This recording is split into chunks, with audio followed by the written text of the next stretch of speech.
नमस्कार, मी दीक्षा गावकर पुन्हा एकदा तुम्हा सर्वांचं माझ्या यूट्यूब चॅनलवरती स्वागत करते।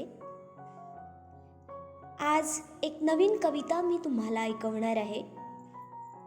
ही कविता माझ्या मनातील खूप जवळची कविता आहे।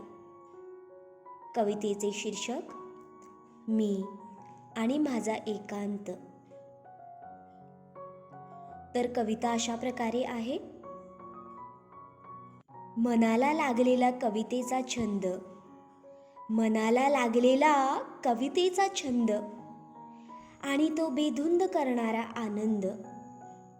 तेव्हा हातातून निसटलेले हे शब्द, भान हरपून गेलेले हे चित्त, मी आणि माझा एकांत।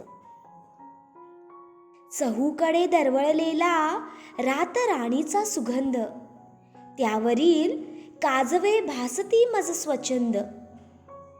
चंद्रावर रागवलेल्या चांदणीचा खंत, मी आणि माझा एकांत। दुनियेच्या गर्दीत स्वतःला शोधण्यात मी गर्क, मग ह्या स्वसाठी लावलेले तर्क वितर्क। स्वप्नातल्या स्वप्नांचा झालेला अंत, मी आणि माझा एकांत। गेलेले क्षण आणि येणारी वेळ, दोघांचा न जुळणारा मेळ। गेलेले क्षण आणि येणारी वेळ, दोघांचा न जुळणारा मेळ। विचारांचा चालतो असाच खेळ, हा लपंडव बघण्यात रमून जाते सांजवेळ। अबोल ही निशा, वारा हा शांत, शेवटी उरतो बस मी आणि माझा एकांत।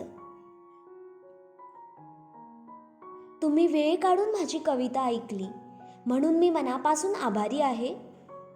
जर तुम्हाला माझी कविता आवडली तर नक्की लाईक करा, शेअर करा व कमेंट करून सांगा।